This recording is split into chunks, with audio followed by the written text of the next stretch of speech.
to work with you, and in the spirit and tone represented by you and Senator Lieberman, perhaps we could have some additional conversations. I thank you, and I yield the floor. Madam President, if I may, just very briefly, thanks to Senator Mikulski for her kind words, but also for her directness about her concern about the processing facility that she talked about and overall, and to thank her for her willingness to work with us to see if we can work something out acceptably here. As Senator Collins said, we have made some changes in this substitute that still will require overnight delivery less broadly than before because we're trying to deal with how to responsibly react to the precipitous drop in mail volume because of the Internet, and yet not reduce the quality of service so much that people leave the mail system even more. I used an analogy yesterday, which probably not exact, but way back when I was in the state senate in Connecticut, we had a crisis in the financing of our public bus system. And one of the things that was done, seemed quite logical at the time, raised the price of the bus fare. Well, what do you think happened in response to that? They left. Fewer people were riding the buses, and the fiscal problem got worse. But there is a reality here. The mail volume has dropped so much that we've got to close some of the mail processing facilities, or, and Senator Collins and I feel very strongly about this, we've got to thin out the number of personnel working at the facilities. We put this in here as a condition, which we thought originally was what the postmaster was going to be interested in. Don't just precipitously close a lot of mail processing facilities. First, and we require this now, you've got to consider a plan to reduce the capacity of a particular facility and presumably the number of people working there before you absolutely close it. So anyway, bottom line, thanks to you, Senator Mikulski, and we look forward to working with you to reach a mutually agreeable result. Thank you. I yield the floor. Madam President. Thank you, Madam President. Madam President, I want to discuss in more detail a key provision of the postal reform bill that is before us, and that is the provision that would refund to the Postal Service an $11 billion overpayment that the Postal Service has made to the federal employees' retirement system. This is a key provision of our bill because part of the money from that refund would be used to finance the buyouts and retirement incentives that the Postmaster General has estimated would allow him to decrease the size of the workforce in a compassionate way by about 100,000 workers. The Postal Service has about 523,000 workers, just to give you the idea of how many we're talking about. So it's about 18%. And that would help the Postal Service right size. And it is patterned on the practices that many private corporations use when they find that they need to downsize. They provide a little incentive for people to retire early or to retire if they're eligible for retirement. It gives them a little incentive to take advantage of that. I'm convinced that this will work because more than 33% of postal employees are eligible for retirement right now. We use the standards that are in current law. The retirement incentive cannot exceed $25,000. That is in current law for federal agencies to use, and we would extend that so it's capped to postal employees. We also would allow the Postal Service to give a year of retirement credit for someone who's 1 year short of the necessary number of years under the old civil service retirement system, 2 years under the newer FERS system. But yesterday, I heard one of our colleagues describe this refund of $11 billion as being an overpayment that will come from taxpayer pockets. Madam President, that is just not an accurate statement. Now, I realize this bill is very complex, but so I want to provide to my colleagues some additional information. So you don't have to just take my word for it. You can take the word of the Inspector General of the United States Postal Service. The FERS system does have tax dollars in it from federal agencies that are paying in for their employees, and of course the employees also contribute to the system. But when it comes to the Postal Service, the money is not coming from taxpayers. The contributions are not coming from taxpayers. They are coming from postal employees themselves, and they are coming from the Postal Service, which is using its revenue from postage and other services, and thus it's the ratepayers' money. So the Inspector General makes this very clear in his letter, and I'm going to ask unanimous consent that this letter be included in the record. Without objection. Thank you. First of all, the Inspector General verifies the amount of the overpayment. His letter to Senator Lieberman, Senator Carper, Senator Scott Brown, and myself, dated February 2nd, 2012, says the postal surplus for the Federal Employees Retirement System, FERS, has been projected to be $11.4 billion for fiscal year 2011. The Office of Personnel Management made this projection as of September 30th of 2011. In addition, OPM has projected the postal surplus of the Civil Service Retirement System to be $1.7 billion for fiscal year 2011. We're not trying to deal with that. We're only dealing with the FERS surplus. Now, here's the key paragraph. The source of the FERS funding comes from two streams of revenue. First, the U.S. Postal Service contributes 11.9% of employees' salaries to the fund. And second, the employees contribute 0.8%. The Postal Service contribution comes from revenue paid for postage, and this money comes from the ratepayers. The employee contribution, as with all federal employees, is made in exchange for a defined benefit.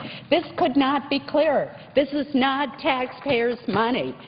And no matter how many times some of our colleagues may say that this is a taxpayer bailout or this is taxpayers' money, it is just not true. It is not an accurate understanding of how the system works. So I'm going to circulate this letter widely, and I hope that my colleagues will take the time to read it. I can understand the confusion, because if it were a federal agency, a regular federal agency, it would be taxpayer money. But it's the Postal Service, and it is not taxpayer money, and that is important. The other important point I want to make is that this is a real overpayment.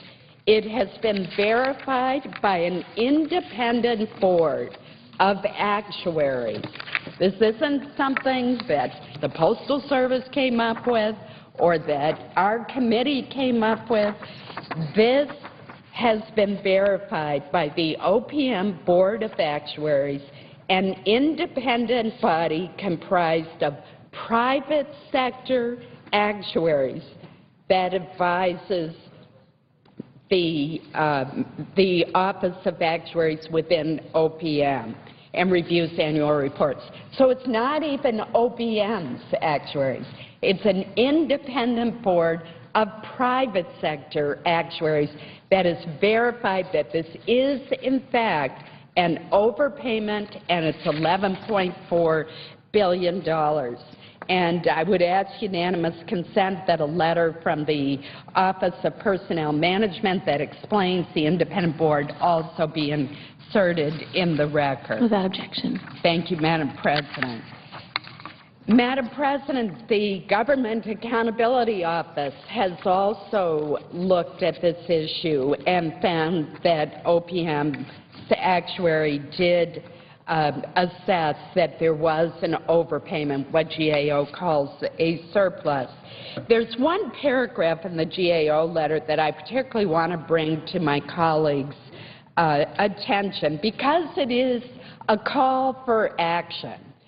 The Comptroller General says, quote, "We have also reported that Congress and USPS urgently need to reach agreement on a comprehensive reform package to address the Postal Service's financial problems.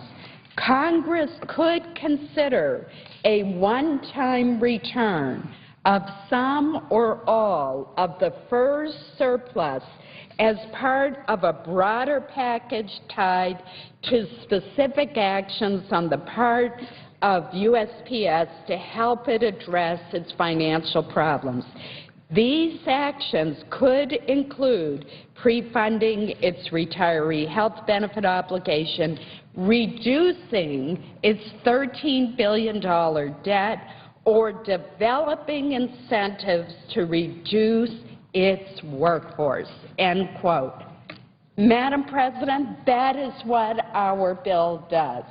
We are following the advice of the GAO to do this one-time refund of the overpayment and dedicate it specifically to the incentives to reduce its workforce and to reducing the debt that the Postal Service owes to the Treasury.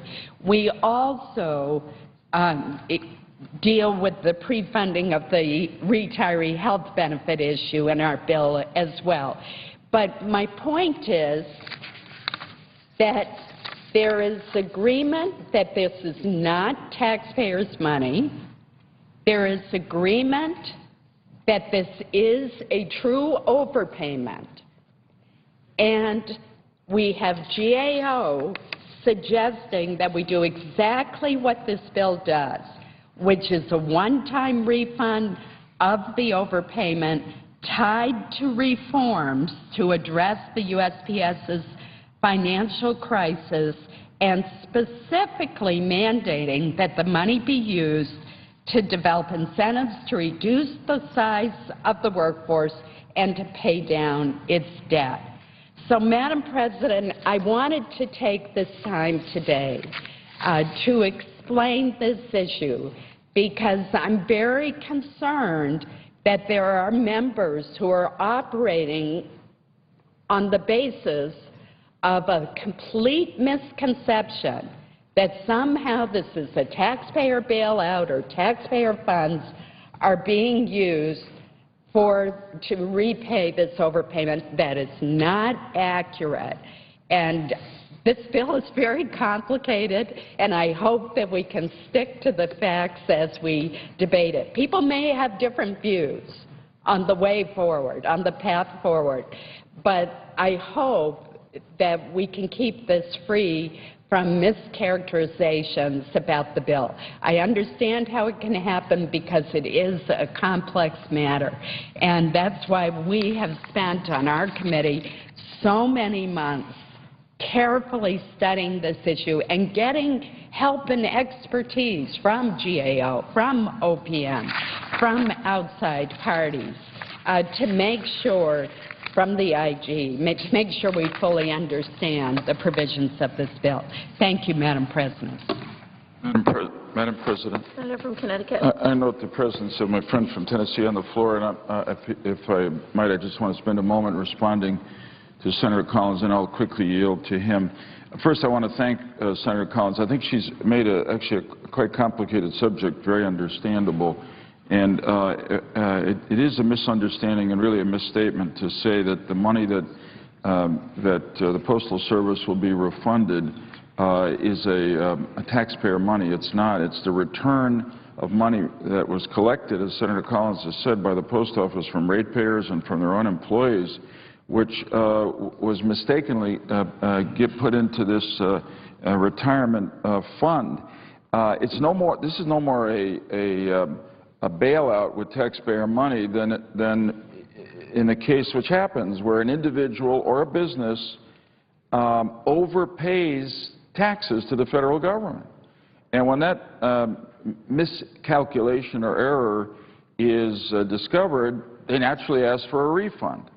And that's exactly what's happening here with the Postal Service, and it's critically important to this bill and to the future of the Postal Service, because we're requiring in the bill and authorizing that the money refunded not be used for more spending, but be used to, one, pay down the debt, and two, make investments by incentivizing retirement of employees that will have enormously important annual effects on the Postal Service budget, which is to say the postmaster believes that with the money that he'll receive back, and really not the majority of it, he can incentivize retirement from approximately 100,000 current employees of the Postal Service, which is the goal we set for him in this bill. That will result in savings of over $8 billion a year for the Postal Service. So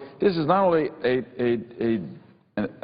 a refund of the Postal Service's own money, not taxpayer money, but it's going to be used to save $8 billion a year, which is the largest saving component of the proposal that we've made. I thank my friend from Maine, and I yield the floor to my friend from Tennessee. Madam President. Senator from Tennessee.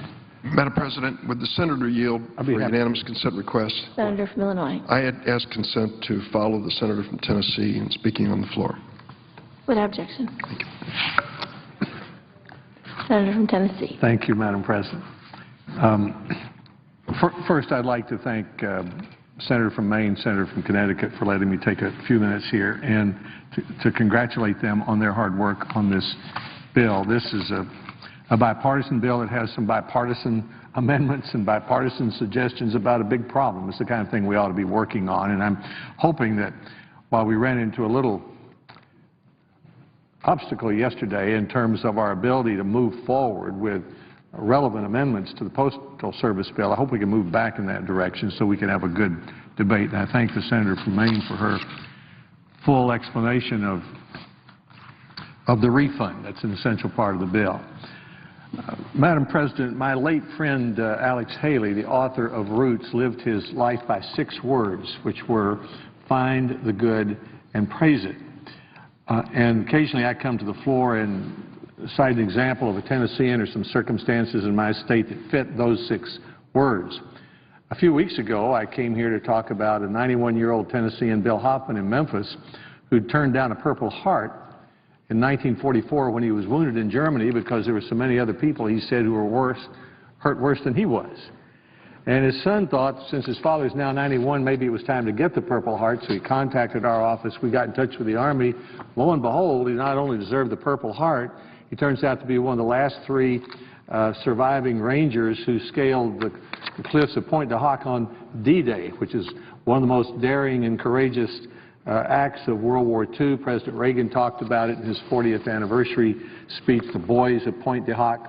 And so last week in a beautiful ceremony in Memphis, the Army presented him, Bill Hoffman, not only with his Purple Heart, but with the Bronze Star and a V for Valor, and they gave him a special Ranger tab to go along with it. So that was a good day. I'm here today to talk about another story, 2 extraordinary Tennesseans who are united by both their friendship and their courage.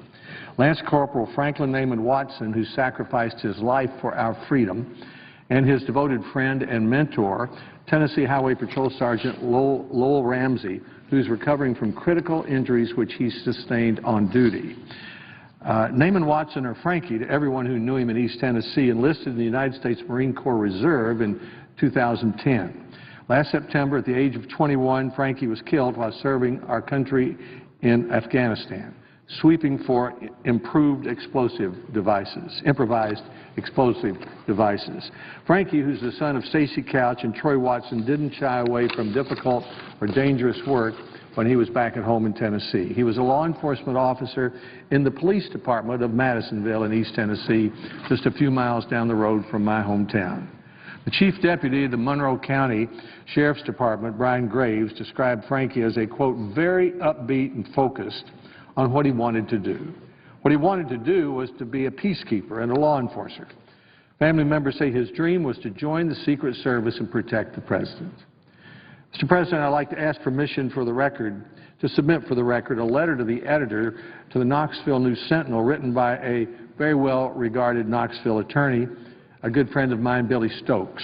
Billy wrote about the police escort of Frankie's body delivered by a small airplane to the McGee-Tyson National Guard base and transported by a 6-person military detail to a hearse, which then traveled from the airport to Madisonville in East Tennessee. Billy's was one of several hundred motorcyclists who rode behind the police cars. And this is what he said. All along the route were thousands of well-wishers, many holding up American flags. Lots of them were veterans, proudly holding crisp salutes as the processional passed. A significant number of those folks were crying.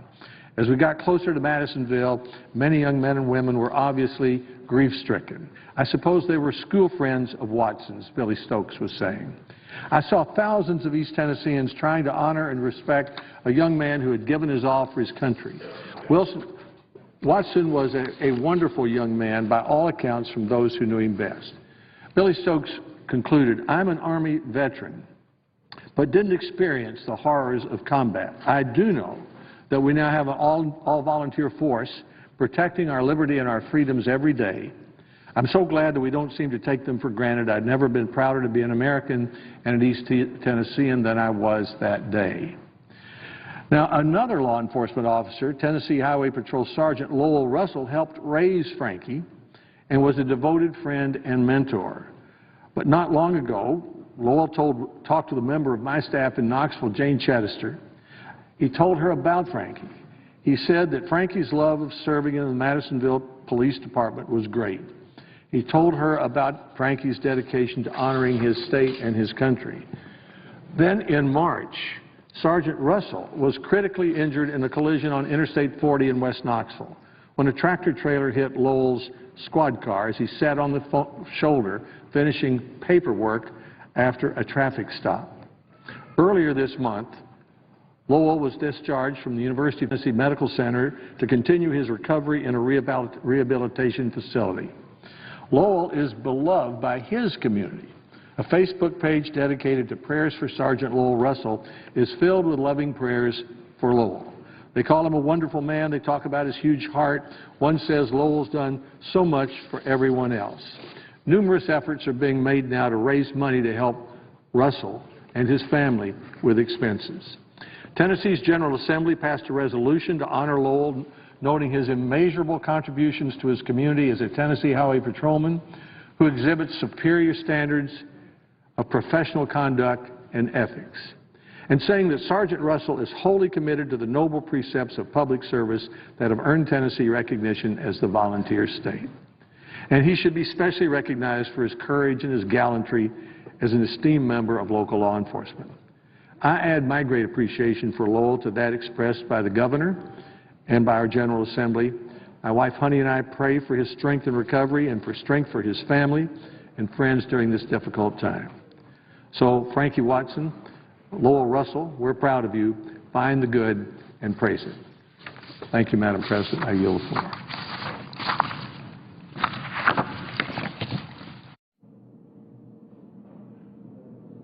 Illinois. Consent to speak as if in morning business. Without objection. But before I go to morning business, Madam President, I want to address the pending legislation on the floor. The Postal Reform Act is before us, and it's my understanding that we have an opportunity here. May I proceed on the bill?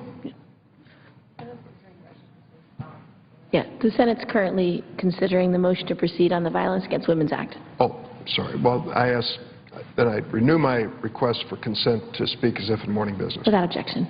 Thank you, Madam President. Coming before us soon on the floor will be the Postal Reform Act.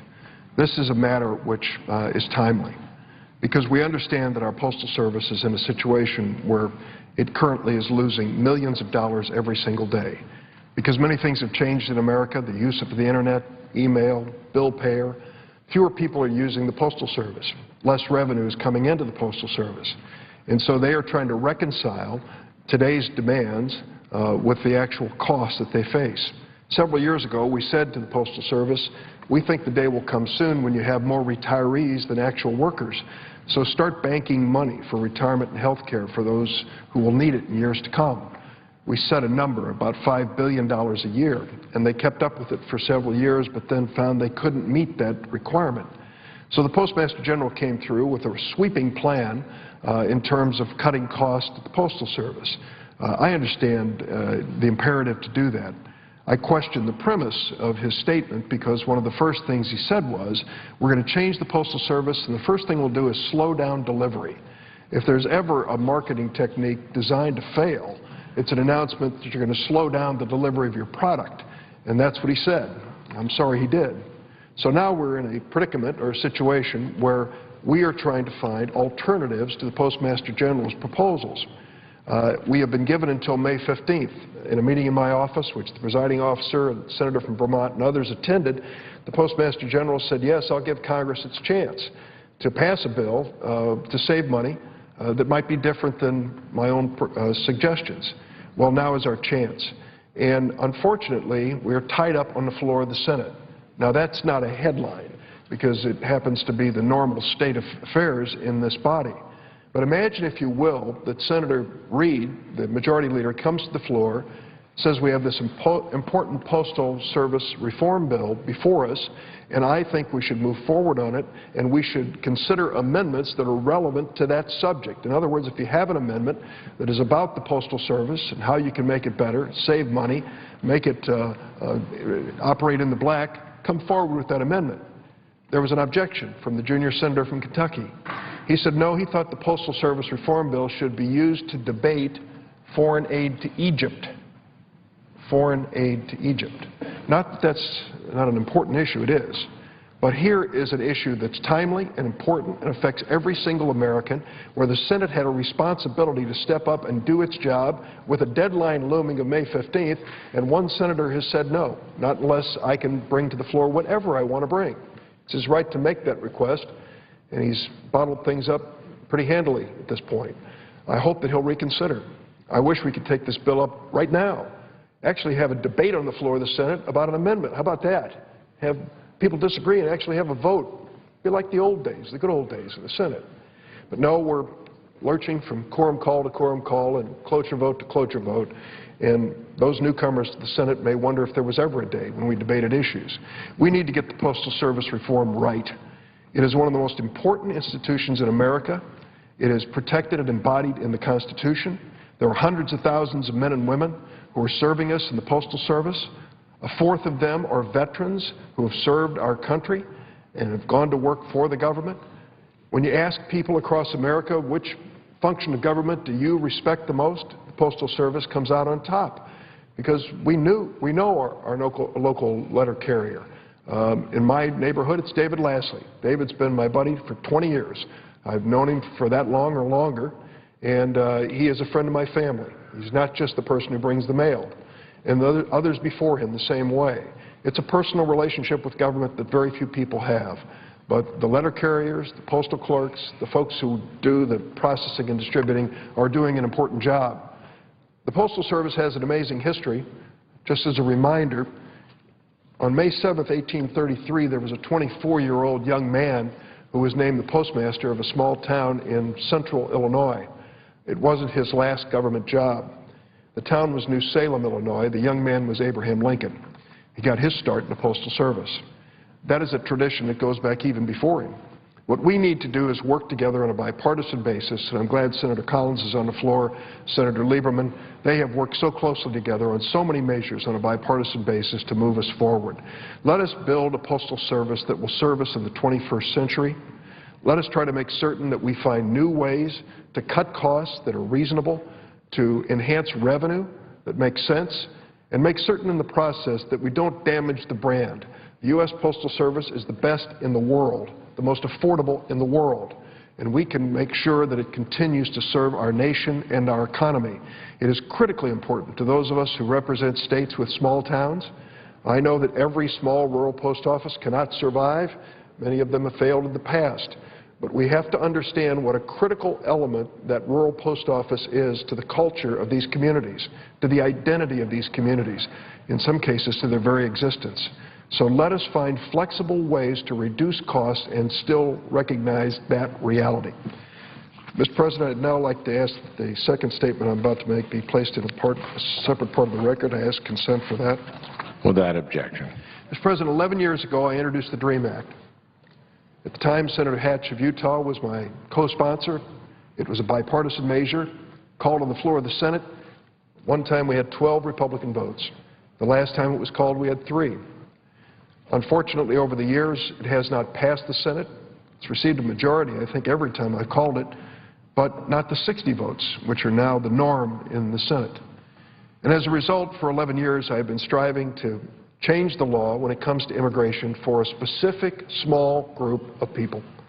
We are talking about people who came to the United States as children. They have been for the United States residents for a long period of time. They have good moral character. They graduated from high school, and they're prepared to either serve in our military or to complete at least 2 years of college. It's a special group of people who unfortunately fall through the cracks in our current immigration laws.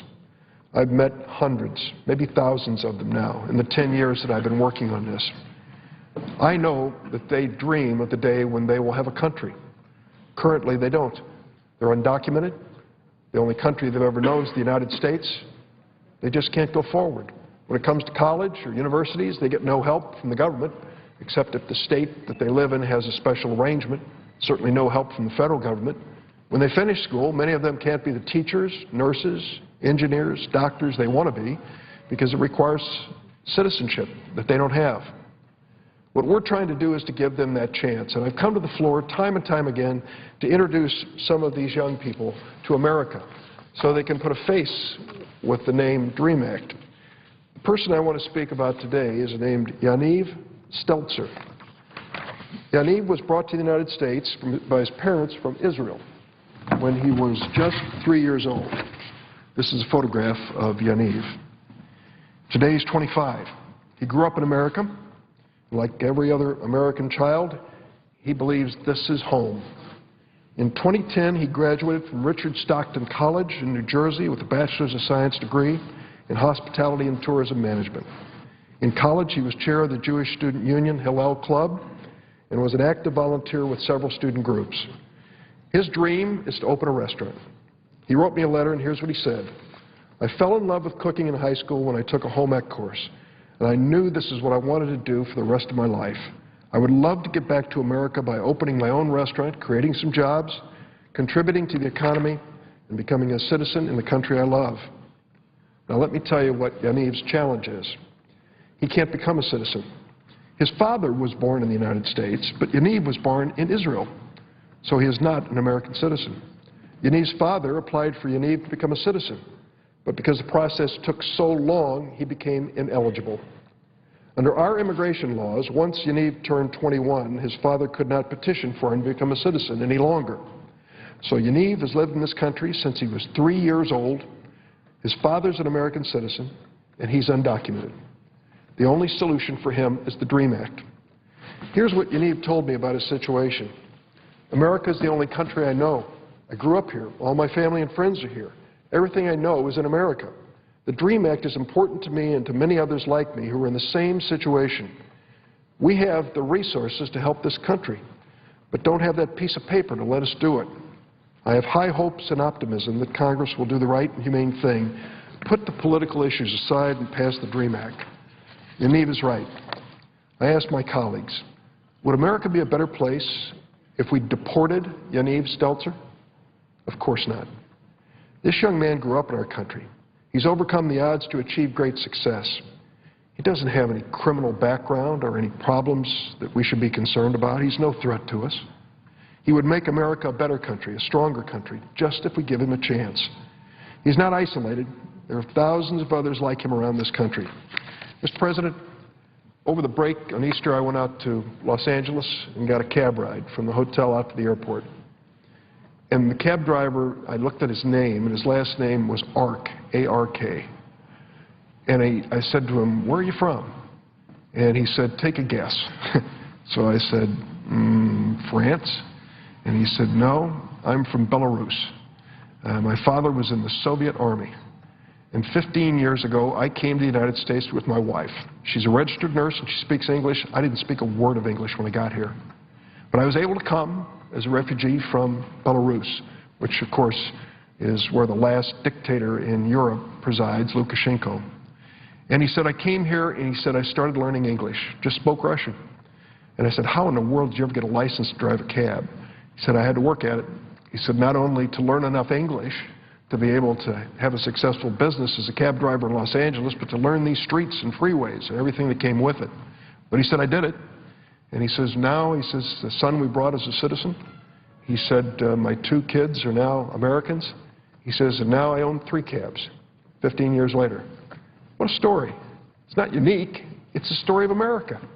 People who said, I am sick and tired of where I am and I have no chance there, but I know there's a place that'll give me a chance. That was the story of my family. My mother was an immigrant to this country. It's the story of America.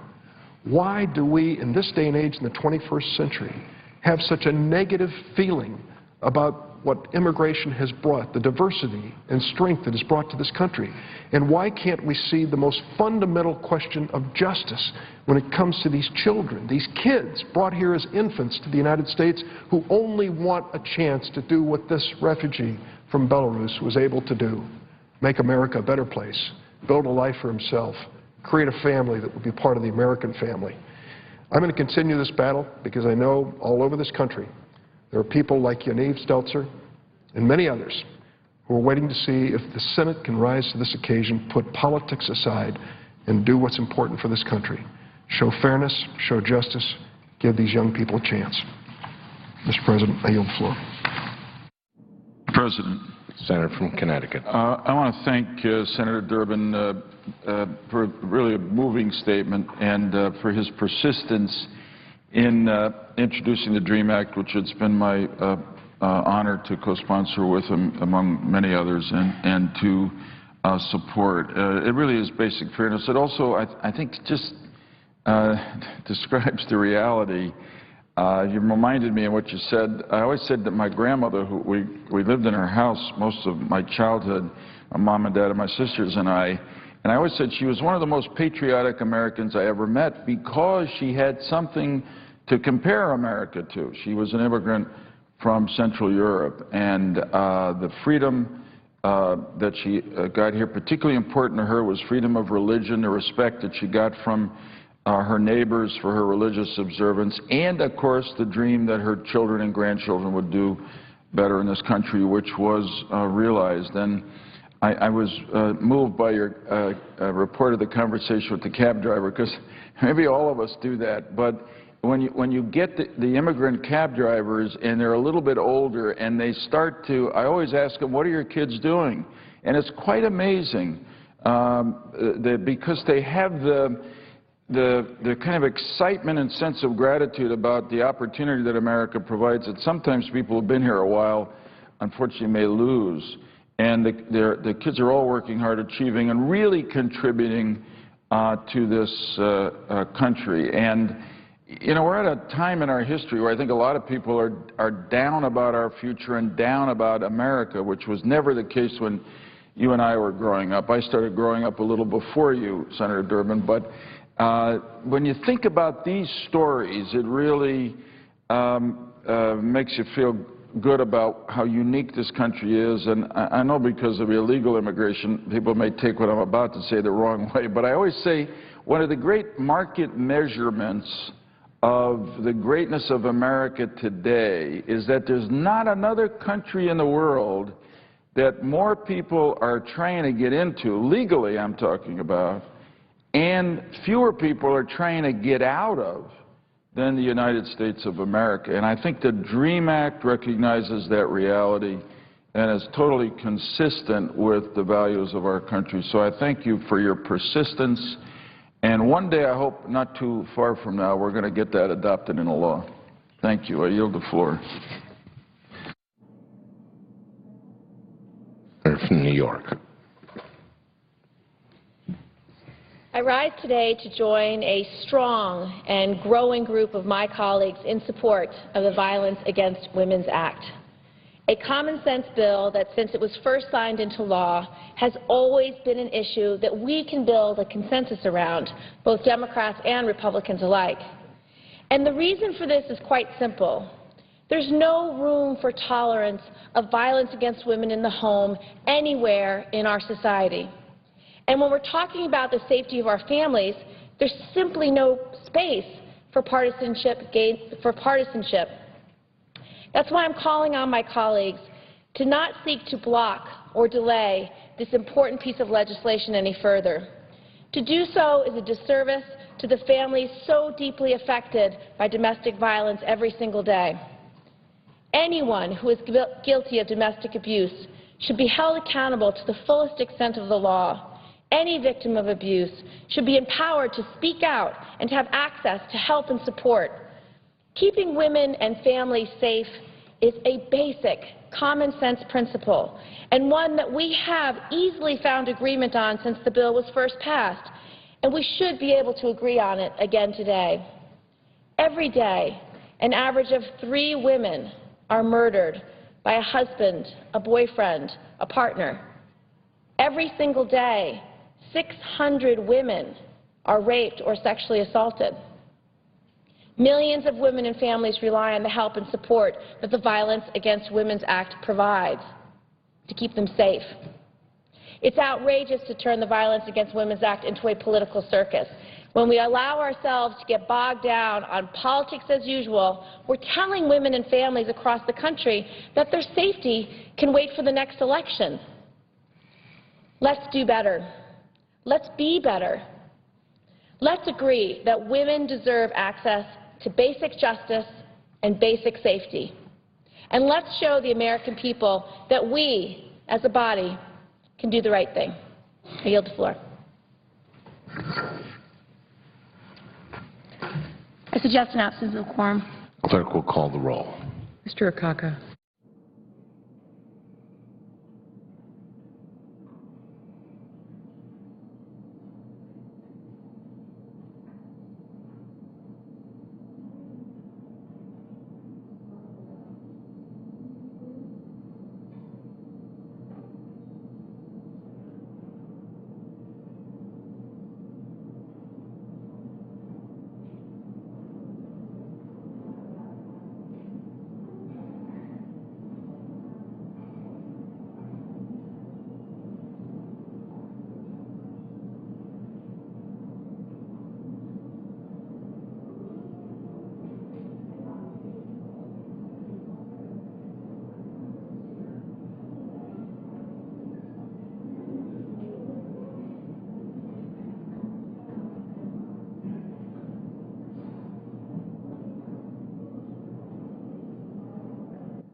President. The senator from Vermont. I ask that the quorum called be vitiated. Without objection. Mr. President, let me begin by once again thanking Senator Lieberman and Senator Carper and Senators Collins and Brown for their long and hard work on this issue, which is of enormous consequence to the American people. You know, sometimes what people inside the Beltway perceive as opposed to what people outside the Beltway perceive are two different worlds. And I can tell you that back in Vermont, and I suspect in rural areas and states all over this country, people want to save the post office. They know how important it is for small businesses, for our economy, and for their own needs. So the issue that we are dealing with is a very significant issue, and I hope that as a Senate we can show America that we can come together regardless of political ideology. This really is not a progressive issue, conservative issue, Republican, Democrat, independent. This really is an issue that impacts tens of millions of Americans, and I hope we can move together as we should. I want to say a few words on the Postal Service and finances today.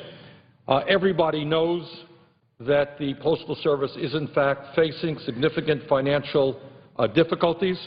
Revenue at the Postal Service has gone down from about $75 billion in 2008 to $66 billion last year. In the midst of the digital revolution, first-class mail has gone down significantly, no debate about that, and it has been replaced and will continue to be replaced by email usage and the Internet. There is no question but that this is a real issue that has got to be addressed. But, Mr. President, let me be very clear that in terms of the revenue problems facing the Postal Service, the major reason, the major problems that we have are not just a decline in first-class mail. It is an issue. It happens not to be the major issue. The major issue, in fact, is that the Postal Service has seen a significant loss in mail volume and revenue due to the most severe recession that our country has faced since the 1930s. As the Postal Service indicated on May 30th, 2010, and I quote, "The effects of the recession account for two-thirds of the mail volume decline." So the first point we want to understand is, yeah, decline of first-class mail is a real issue. But second of all, like businesses all over this country, revenue is being impacted by the recession. And how we can get our country out of the recession, create more jobs, put more money into the hands of working people is, of course, a major, major issue that we must address.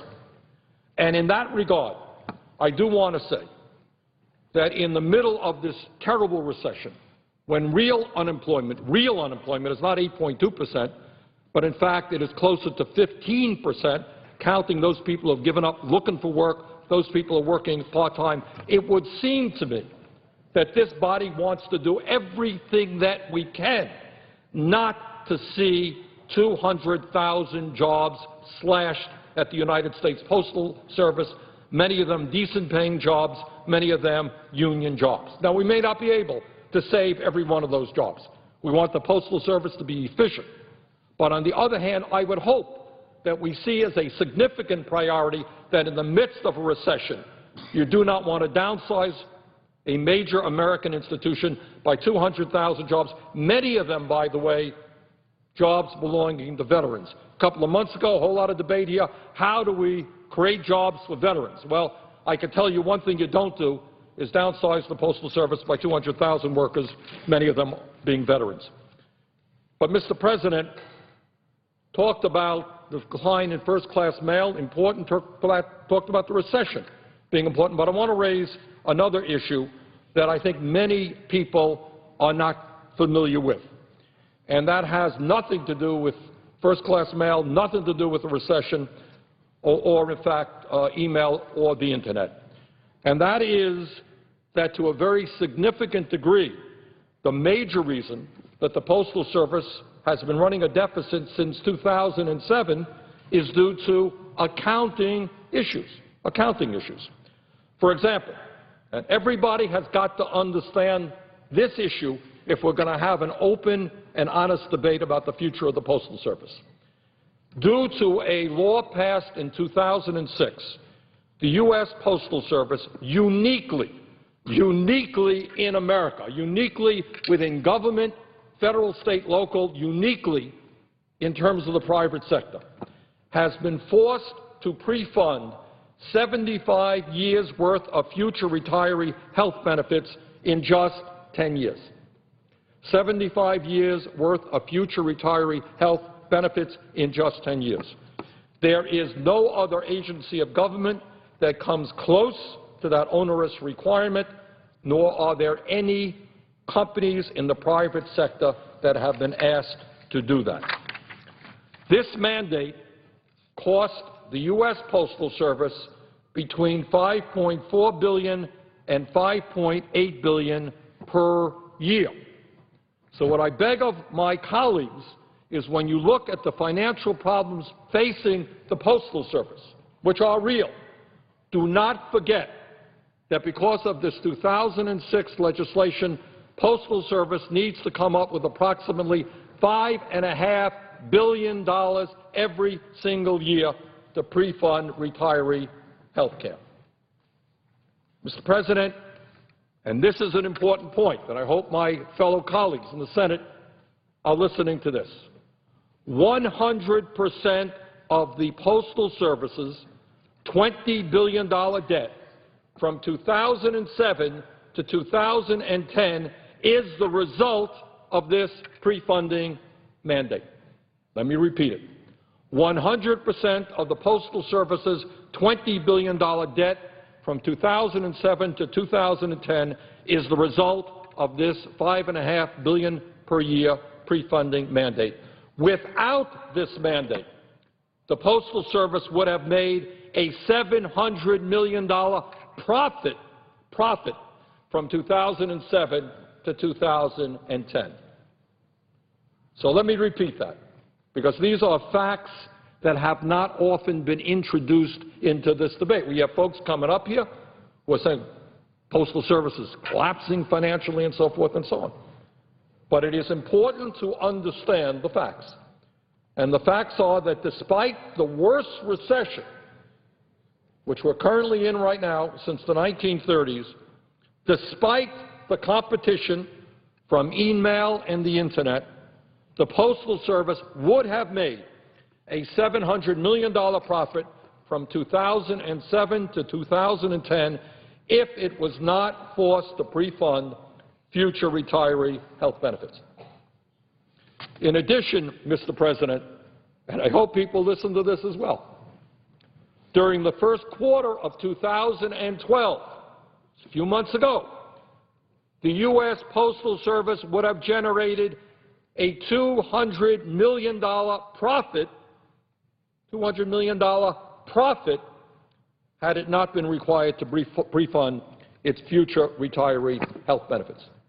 So I think, Mr. President, as we debate these issues about the future of the Post Office, it is absolutely imperative that we understand the role of the $5.5 billion every single year that the Postal Service has to come up with to pre-fund retiree health benefits. Now, Mr. President, a few months ago,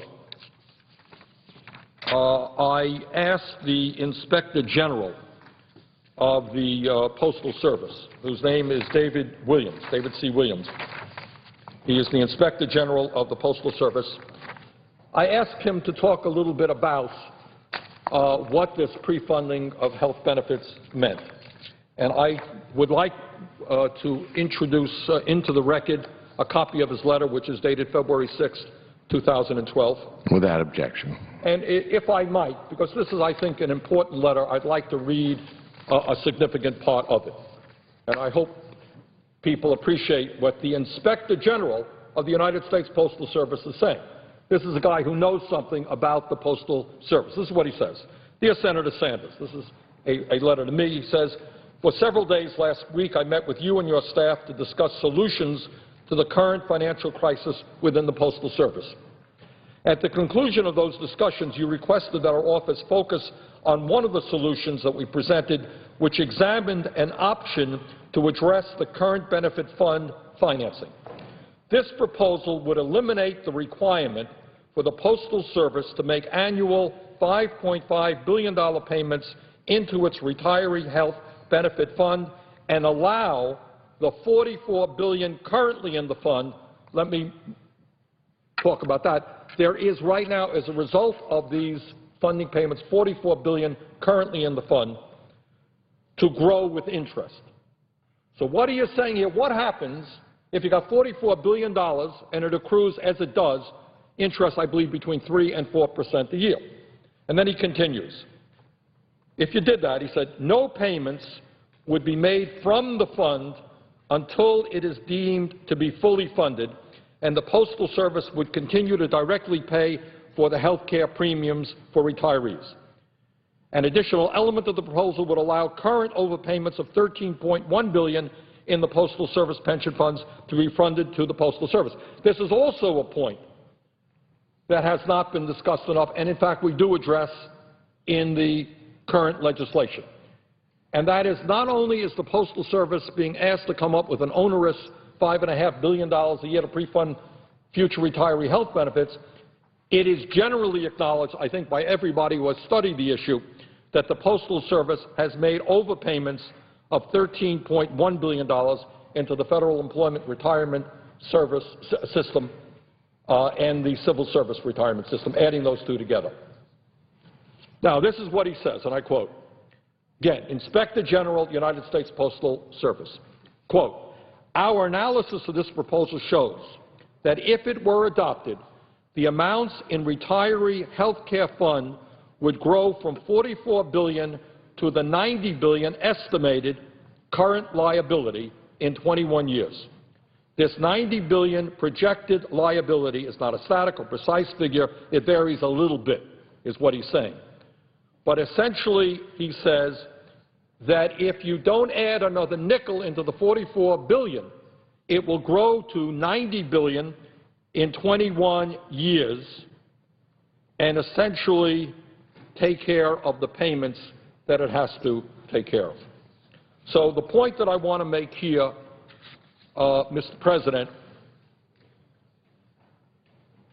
is that in terms of future health, future retiree health benefits, we already have $44 billion in the account, and in my view and in the view of people who know more about this issue than I do, it is not necessary to put more money into that account. And that is an issue that this legislation attempts to address.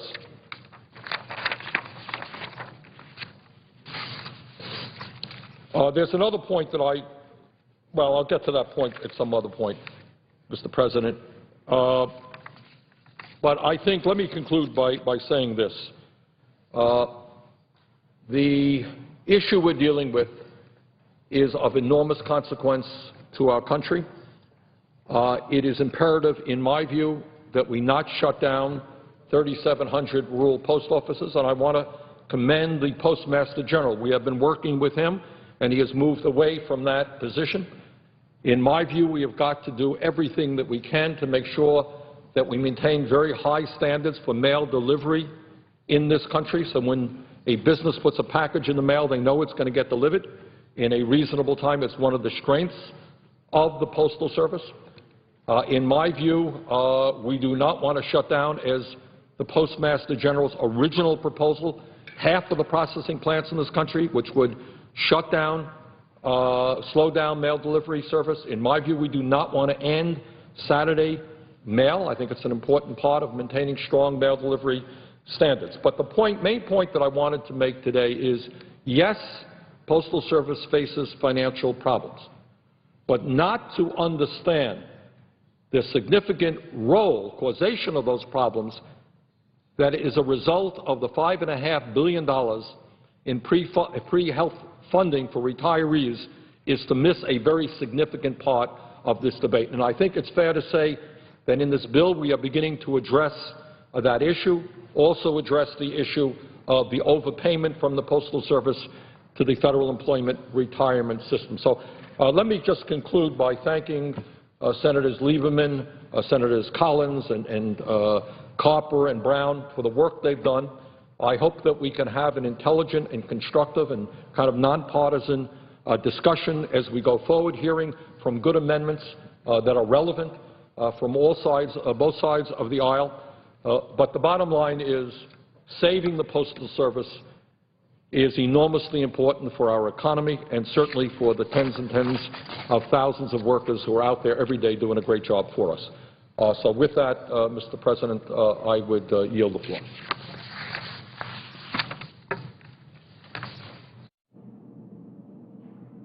Mr. President. Senator from Connecticut. I thank the chair. Mr. President, I want to thank the senator from Vermont for his